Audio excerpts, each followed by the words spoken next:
Mercredi 6 novembre 2019, chers internautes, vous regardez la revue de presse sur Journal du Cameroun Télévision. Ce jour marque exactement 37 ans depuis l'ascension du président Paul Biya à la tête de la magistrature suprême. La presse en parle.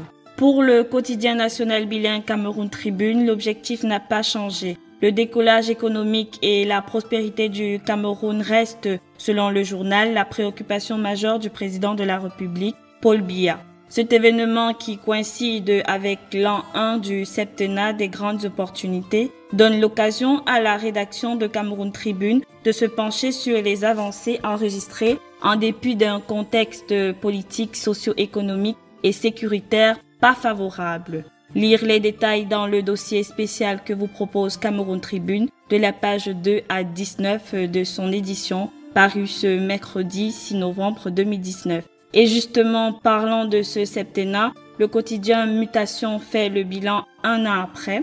Bilan à retrouver en page 8 de sa parution de ce mercredi 6 novembre 2019. L'œil du Sahel, quant à lui, présente le président Paul Biya et le testament de l'ancien président Amadou Ahidjo après 37 ans de règne.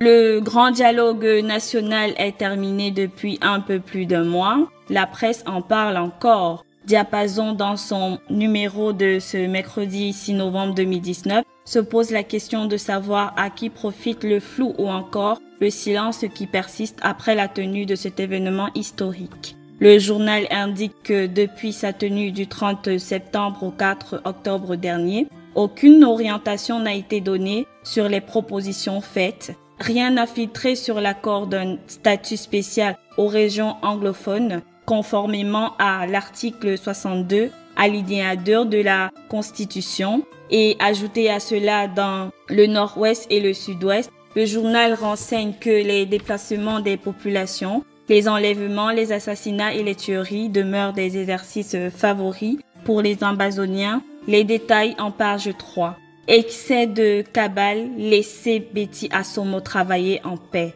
S'exclame Réalité Plus dans son édition de ce mercredi 6 novembre 2019. Selon Réalité Plus, depuis plus d'un an, le ministre délégué à la présidence chargé de la Défense est victime des calomnies de jalousie et d'une campagne de sabotage inutile qui vise à freiner ses élans de travailleurs inlassables au service de la République et du président Paul Biya. Une autre exclamation, cette fois-ci dirigée vers le président américain Donald Trump.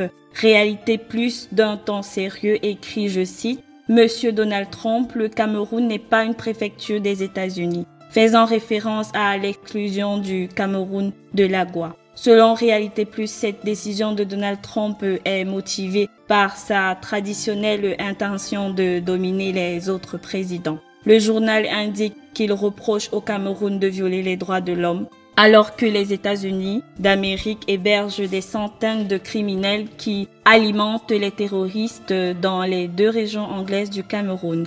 En conclusion, Réalité Plus indique que les États-Unis ne sont pas un exemple en termes de respect des droits de l'homme. C'est ainsi que nous refermons cette édition de la revue de presse sur Journal du Cameroun Télévision. Merci d'avoir regardé. On se dit à la prochaine.